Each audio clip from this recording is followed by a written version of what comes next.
Sometimes history speaks for itself. A ray of forgotten glory shining through the ages.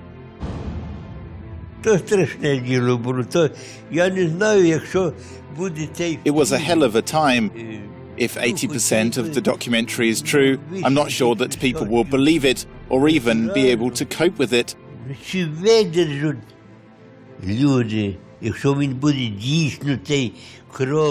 So much blood, so many tears.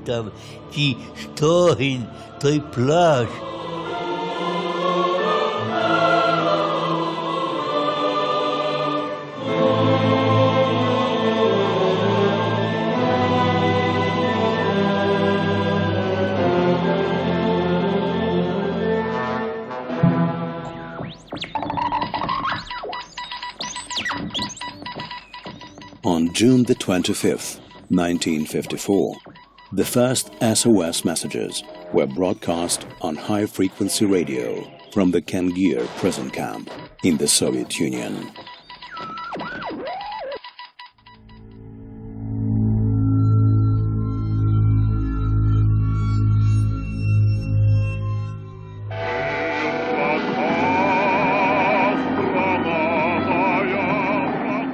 Gulag, the Soviet forced labor camps, known in Russian as corrective labor camps. The term was coined in 1930, but the roots of the Gulag system go back to the earliest days of Soviet power.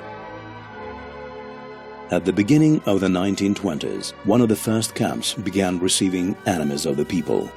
This was the infamous Slon camp, Solovetsky Special Camp. First hundreds, then thousands, and finally tens of thousands of prisoners were sent to the camp. Like a cancer, the Gulag system spread across the entire Bolshevik empire, where, according to Soviet propaganda, people can breathe freely. Thousands of camps were established. A total of 30 million people eventually passed through the Gulag system. Almost every single family in the USSR was touched by Gulag, with more than 1.5 million of those branded enemies of the people never returning home. The Gulag became a state within the state, terrible and all-powerful. It seemed to be eternal and unshakable. In any camp, the life of the prisoners was insufferable. But the suffering also varied. For so-called special categories of prisoners, things were particularly horrible.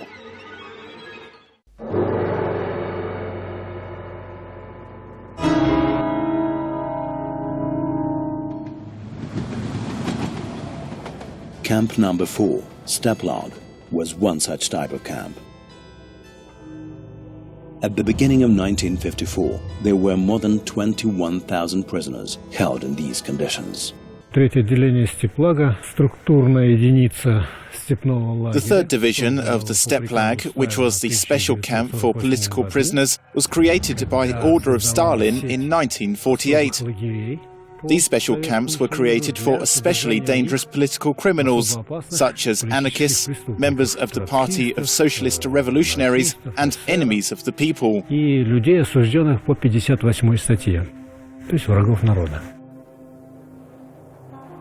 The location of this camp on the Kazakh steppe was not chosen by chance.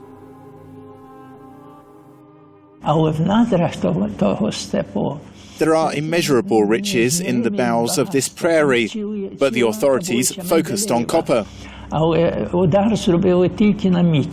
This region is barren. Temperatures range from +40 to -40 degrees centigrade with permanent strong winds. There is nobody for hundreds of kilometers. Instead, there is steppe, and more steppe around. The land is starving, naked, and dry as a bone. This was the location chosen for one of the largest construction projects of Soviet socialism, a giant metallurgical plant. Special construction workers were needed to build it. When they brought us to this area, there was only the prairie and a river which had virtually run dry. Nearby was the small village of Kengir, which gave its name to the camp. Пам'ятаю, десь вночі хтось крикнув: «То місто, якесь то місто». Не побачили, справді. We arrived at night and somebody said, "It's a city." We rushed to the window to see, and it really did look like a city, a huge space surrounded by lights. But when morning came, we realized that it was a fortress. Фортеця огороджена, і всередині освітлені оці бараки. The whole territory had the feel of a concentration camp. It was a real hell on earth.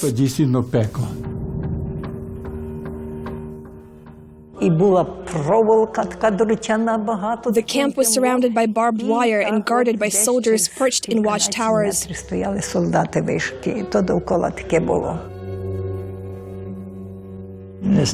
There were no names or surnames, only numbers. Everybody identified each other by number. Horrific events happened here on a daily basis.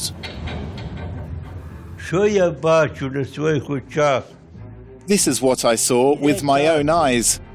A father recognized his son in a watchtower. The son asked, "Dad, what are you doing here?" And suddenly there was a shot. The son had shot himself. Blood began to flow from the watchtower. That's what I saw myself.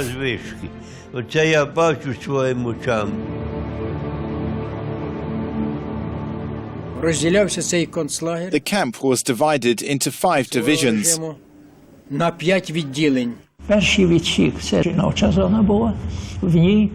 The first unit was for women. Approximately 2,500 women lived there. The second unit was household administration. There were workshops, a bakery, and a railway platform.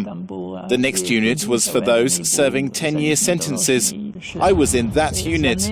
There was a wall between this unit and the others. The next unit was also enclosed by a wall. We did not see each other, only occasionally, during work duties. The fourth unit was the prison.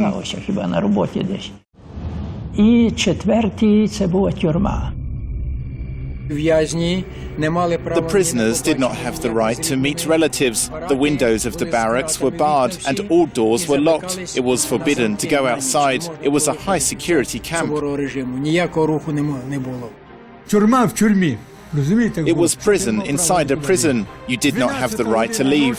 At midnight, the prison guard entered the barracks and forced us outside just for fun. There was a severe frost. When do you think we were able to sleep? And at 6 a.m., it was time to wake up again. At 6 in the morning, we were woken for breakfast. At 7, we began shift work. We were subjected to careful inspection to prevent theft. There was nothing to steal, but it was the rule. And then we left for the place of work.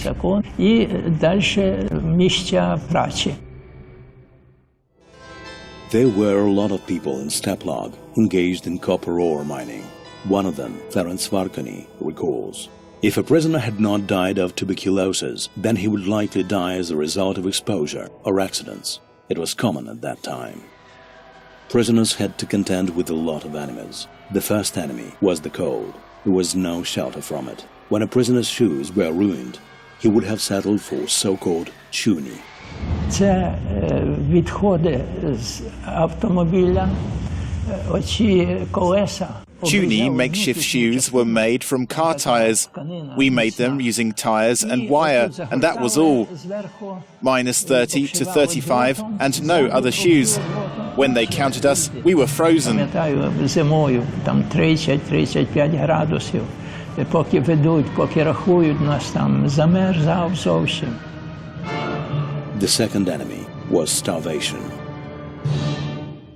А хліба всього 600 грам давали. Це не той сьогоднішній хліб, який ми бачимо, 600-грамова булка. They gave us 600 grams of bread. It was a small brick of bread, much like a bar of laundry soap. You needed all your willpower to save it and make it last. Кусочок, як мило, таке господарське. Треба було мати силу волі для того, щоб зберегти його. Одна маленька їдальня була, а вже було 3000, вже було. There was only one dining hall for more than 3,000 people. They woke us up one by one at 3 a.m. for breakfast. But what did we have for breakfast? A small cup of disgusting porridge. And so, at the start of each day, we were already hungry. що то було? Так що ти до рання ти вже зголоднів. Той хліб ти We бачив, saw that bread in our снився, dreams. тобі In our побачив imaginations, it його. became a huge piece of bread. Такий кусок хліба. The third enemy was hard labor. The daily norm was to knock 1 cubic meter of gravel out of solid rock. They immediately took us, 2 young girls, to the quarry.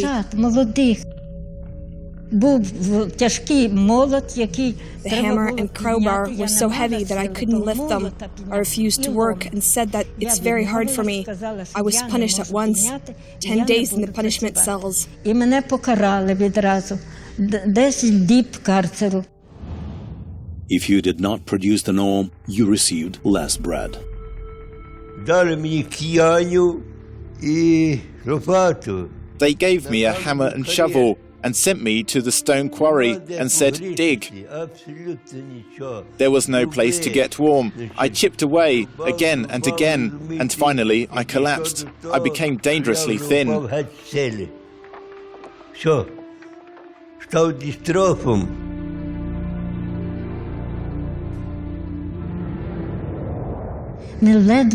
We could barely drag our feet, but we were obliged to work. Працювати тяжко. 10 годин робочих. І ось до 6 We worked 10 hours per day until 6 p.m. Then we returned to the camp and had 1 free hour for our personal business. And then we went to the canteen, where we received a small portion of tasteless food. І там по хлібки твої з'їсиш. Заключенные третьего отделения в основном были Category 3 prisoners were occupied with the construction of the preparation plant and with the building of new houses for the future city of Jezkazgan. жилых домов будущего города Джесказгана. Jezkazgan was transformed beyond all recognition. From a small village, it grew into a powerful industrial center. Because of the Kengir metallurgical plant, Kazakhstan ranked second globally in copper smelting. –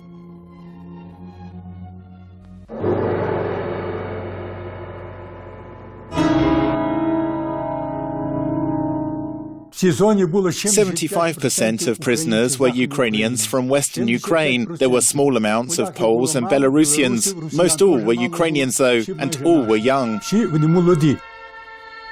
Despite tough restrictions, prisoners managed to communicate and even created a postal service.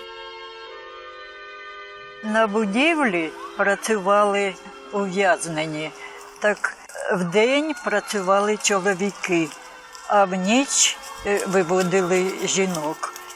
At the construction site, the prisoners worked in shifts. During the day, the men worked, and at night, the women worked. This was where news was passed on. It was where we exchanged notes. This was our main place to communicate between each other. Women brought letters to the women's barracks and distributed to whom they were addressed. The girls answered the letters and returned them to the women who were working that night. In this way, we communicated with the men. Відповідали і теж віддавали жінкам, які працювали вночі. І таким чином багато хто листувався з чоловічою зоною. True love stories emerged from these notes. For many, this romance helped them survive. For some, it was a matter of destiny. Once, Olga received such a letter.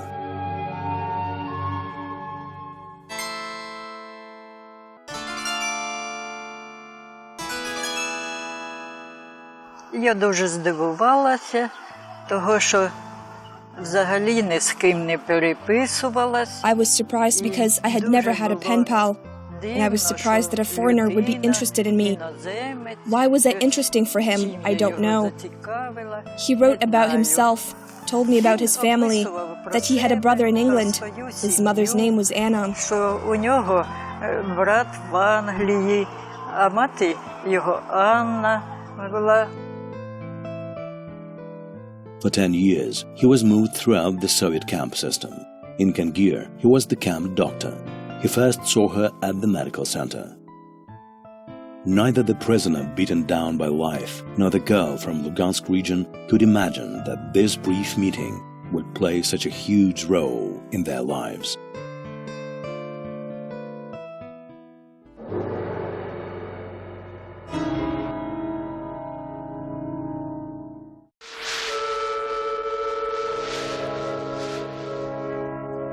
On March the 5th, 1953, an event took place which changed the course of history.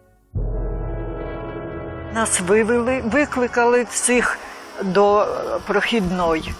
We're all called to come to the checkpoint. This is where the dogs surrounded us. That's when they said that we would hold a minute of silence in memory of Stalin, the father of nations. It was horrible, such silence. But the silence was interrupted by the howl of dogs. It was so terrible. Then one of the girls said, "Look, a dog has died, a dog's death." А дівчата кажуть, бач, собачий смерть. As soon as I returned from my shift, I started to shout, "Stalin died, Stalin died," and everyone answered with cheers. I was arrested and sent to jail and then to court. They condemned me to 5 more years.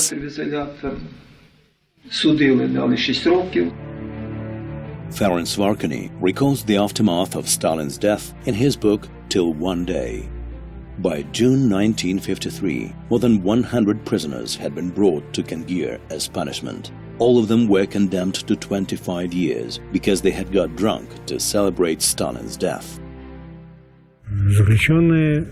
The prisoners expected some changes, such as more leniency to their conditions or a revision to their sentences. On March the 12th, 1954, the Central Committee of the Communist Party of the Soviet Union adopted the resolution on improving the work of the penal labor camps of the Gulag for the reformation of prisoners. In other camps, Moscow started to examine case documents and check who was convicted by military courts or troikas. If a prisoner had served 2/3 of their sentence, then they were released for free settlement. The Steppe camps also experienced a change in status. For the prisoners, this meant revised sentences and the possibility of early release. In theory at least, barracks could be open at night, bars removed from windows and numbers taken off uniforms. Але нічого не було, абсолютно. Мені здається, що навпаки. We hoped for change, but nothing happened. On the contrary, things got tougher. Searches were more frequent. People despaired. Обшуки зачастішали. Люди зневірилися зовсім. А найгірше, що нас ще стріляли по дорозі. And the worst thing was that they began to shoot us on the road, wherever they wanted. And for every shooting, they received a vacation and money, cash rewards. Olga Lyatska was best suited for the role of victim. The investigators, together with the writer Alexander Fadeev, hypocritically branded her a traitor of the underground organization Young Guard. Один раз ми йшли з роботи, і конвоїр кричить. Once we left work in a column of 5, and the guard shouted, "Lyatska, step out from the column," and I was in the middle. The girls took my hands and did not let me leave, because a single step right or left would mean being shot without warning. They grabbed me and did not let me go. Ну, то вони зразу мене схопили і не пускали. The shooting of prisoners moving in columns was a regular occurrence, which was usually the initiative of the guards, who had been ideologically and politically radicalized. Sometimes they were following instructions regarding specific prisoners. Camp administration officials had reason to implement tough measures. A high security status meant extra money and benefits, which they would lose if the regime was relaxed. Some administrators could even lose their jobs. So it was important for them to demonstrate that a high security regime was necessary. They waged open war, the guards against the political prisoners. The guards would place cigarettes near the guard tower and ask prisoners to come and pick them up. When the prisoner approached the tower, they killed him.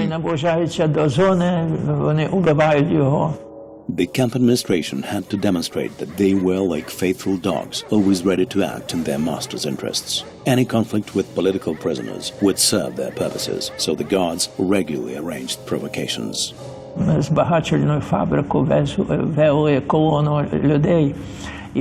route to the plant ran through the mud. When the guards were humane, they would allow us to bypass the mud, but some guards ordered us to march directly through the mud. Sometimes the prisoners would refuse, and this would be a signal for the guards to open fire. They would open fire into the air and then directly into the column. They were both dead and wounded.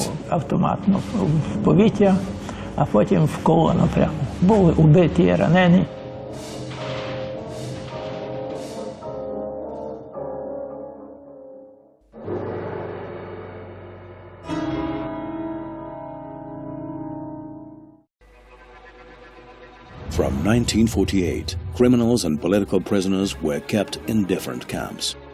But in the spring of 1954, a train carrying criminal offenders unexpectedly arrived in Kengir. They brought 600 thugs to the camp, 600 people who were serving consecutive terms and who were responsible for multiple murders. Some eyewitnesses and participants claimed that the criminal elements were brought to the camp in order to provoke conflicts and allow the camp authorities to introduce a tougher new regime. These strict measures would mean higher salaries, more benefits and enhanced status for the camp authorities. The guards said to the criminals, "You'll have all the best positions, the canteen and bread slicer will be yours, and the political prisoners, these traitors, will perform slave labor. You are Soviet citizens, and they are just traitors." The criminals began to take over and establish their own regime. They had their own ringleaders who managed everything. They stole and beat people. The political prisoners figured out the administration's idea and arranged negotiations with the criminals themselves. I said to them, "There are 600 of you and 4,000 of us. If you start something, what do you think will happen?" My remarks were used in Solzhenitsyn's book, 40 Days in Kengir. He said that he didn't know the author, but the words were mine. I said to the criminals, "We have been here for 10 years, and we know how to make knives just as well as you do. If you start to rob us, we will kill you in a couple of hours. We are being set against each other." The political prisoners called on the criminals to join them to protect their rights. They agreed to help. For the 40 days of the uprising, there were no violent clashes or brawls. They were under our control and everything was okay. They stormed the barracks together with us.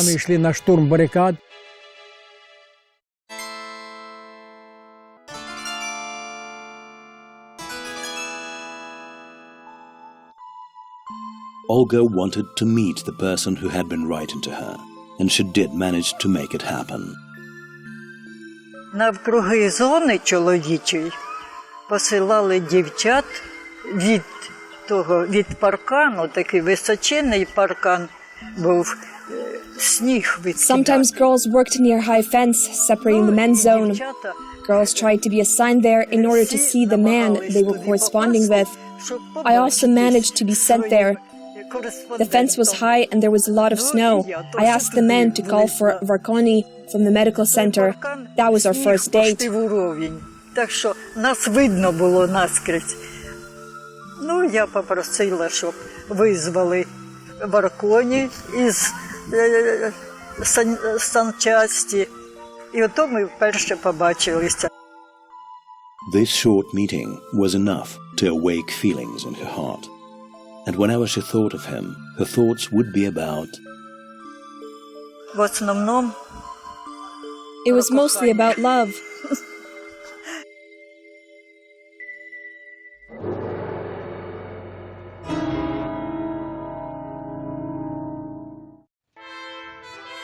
The political prisoners were former insurgents and rebels. They created an underground organization in the camp itself.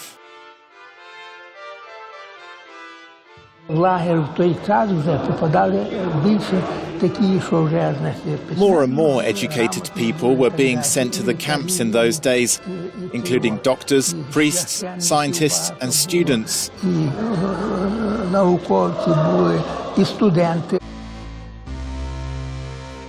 Третье лагерное отделение насчитывало порядка 5,5 тысяч The человек. third division of the camp held about 5,500 people. 2,000 of them were women and the rest were men.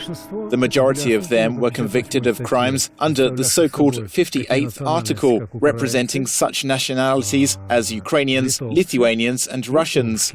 These included those who had been taken prisoner during World War II or who had escaped Nazi encirclement. It also included all those who had fought against the Soviet regime. As a result, the majority of prisoners were Baltic and Ukrainian nationalists. It was a highly combustible mix which could explode at any moment. И представлял собой горючую смесь, которая могла взорваться в любой момент. Prisoners still wore uniforms with numbers of them. Nobody could write home. The regime was not relaxed. Tensions continued to mount. We were waiting for something to happen from minute to minute. We were waiting for the right moment to start the uprising, but it takes time to mount a rebellion. The moment finally came, sooner than many had expected. In the next episode, you'll learn the story of the most powerful uprising in the history of the Gulag camp system.